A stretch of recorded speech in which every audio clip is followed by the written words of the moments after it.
नवरात्रि के ये टोटके आपके जिंदगी बदल कर रख देगी। हर व्यक्ति चाहता है कि उसे इस संसार के सभी सुखों की प्राप्ति हो। इसके लिए इंसान कठिन से कठिन परिश्रम करते हैं, लेकिन कई बार पूरे मेहनत करने के बाद भी सफलता हाथ नहीं लगती है। वास्तुशास्त्र के अनुसार नवरात्रि के 9 दिन शक्ति से भरे हुए, अत्यंत जागृत एवं माँ दुर्गा की कृपा प्राप्त करने के दिन होती हैं। इनमें से जो भी श्रद्धा पूर्वक माता रानी की आराधना करते हैं और कुछ खास टोटके को चुपचाप करने से भी सारी मनोकामनाएं पूरी होने लग जाती हैं। आइए जानते हैं नवरात्रि के कौन कौन से वह टोटके हैं जिन्हें नवरात्रि के दिनों में हमें जरूर करना चाहिए। नंबर 1, नवरात्र में एक नई झाड़ू की 2 सीकों को उल्टा सीधा रखकर नीले धागे से बांधकर एक घर के नेतृत्व कोण यानी कि दक्षिण और पश्चिम दिशा में रखने से पति पत्नी के बीच प्यार बढ़ता है। नंबर 2, नवरात्रि की सप्तमी के दिन माँ कालरात्रि की पूजा की जाती है। माता कालरात्रि की कृपा के लिए दुर्गा सप्तमी के 7वें और 10वीं के 10वीं अध्याय का पाठ करना माता कालरात्रि की कृपा से शत्रुओं का नाश होता है और राजद्वार में मुकदमे में विजय मिलती है। नंबर 3, नवरात्रि की सप्तमी तिथि की रात में माता दुर्गा के 32 नाम में से कम 21 नाम का जाप करने चाहिए। उसके बाद इसका नित्य जाप करें। तंत्र शास्त्र से इसे बहुत ही लाभकारी माना जाता है। ऐसा करने से मनुष्य को भीषण से भीषण कर्जों से मुक्ति मिलती है। नंबर 4, नवरात्रि के 7वें दिन माता काली रात्रि को लाल फूल चढ़ाना और गुड़ का भोग लगाएं और परिवार के सभी सदस्यों में बांट दें। बाकी आधा बचा हुआ किसी ब्राह्मण को दान कर दें। इस दिन दुर्गा सप्तमी का पाठ अवश्य करें। नंबर 5, नवरात्रि के 7वें दिन सप्तमी के रात्रि में लाल वस्त्र धारण करके माता काल रात्रि के सामने दीपक जलाकर उन्हें गुड़ का भोग लगाकर उनकी पूजा करें। इसके बाद 108 मंत्र को पढ़ने की कोशिश करें। मंत्र को पढ़ते हुए माता को एक एक लौंग चढ़ाते जाएं।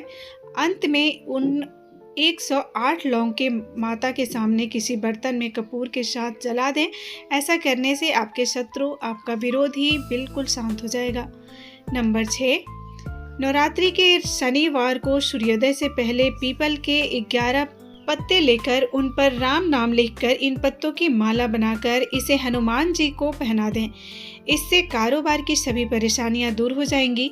इस टोटके को बिल्कुल चुपचाप करें, कोई देखना नहीं चाहिए।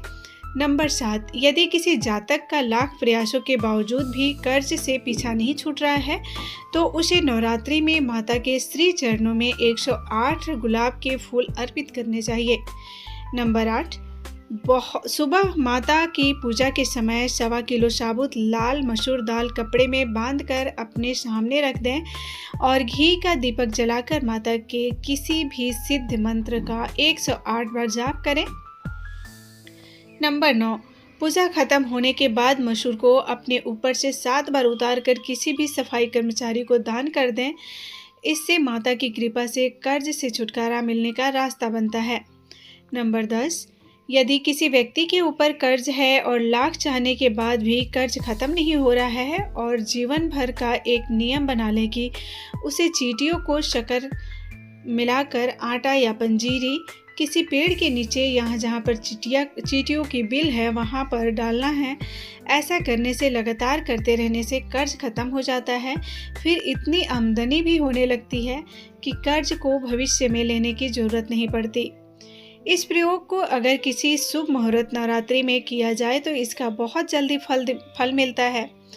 नंबर 11, आप रोजाना छोटी कन्याओं को कोई ना कोई उपहार अवश्य दें। अपने माता पिता, बहन, भाई और पत्नी को भी कोई ना कोई उपहार देकर उन्हें आश्चर्यचकित जरूर करते रहें। गरीब और असहाय की मदद करने का मौका मिले तो बिल्कुल भी ना गंवाएं। यकीन मानिए उन सभी के मुख से आपके लिए शुभ वचन निकलते ही रहेंगे। नंबर 12, अपने माता का आह्वान किया है, उन्हें अपने घर में बुलाया है, इसीलिए सुबह शाम जो भी घर में भोजन बनाएं सबसे पहले उसका देवी माँ को भोग लगाएं। उसके बाद ही घर के सदस्य उसका सेवन करें। याद रहे माता या किसी के मेहमान को भूखा ना रखें। नंबर 13, नवरात्रि में आप अनावश्यक खर्चों से बचें, लेकिन यदि संभव हो तो इन दिनों सोने चांदी के गहने कपड़े, बर्तन, कुछ ना कुछ नया सामान अपने घर में आमदनी के हिसाब से अपने घर पर जरूर लाएं। इस घर में खुश और सौभाग्य आता है और अस्थायी संपत्ति का वास होता है। नंबर 14, घर के छोटे बच्चे विद्यार्थियों से माता दुर्गा को केले का भोग लगाएं, फिर उनमें से कुछ केले दान में दे दें और बाकी केले को प्रसाद के रूप में घर के लोगों को ग्रहण करा दें। ऐसा करने से बच्चों की बुद्धि तेज होती है और बच्चे पढ़ाई लिखाई में तेज रहते हैं।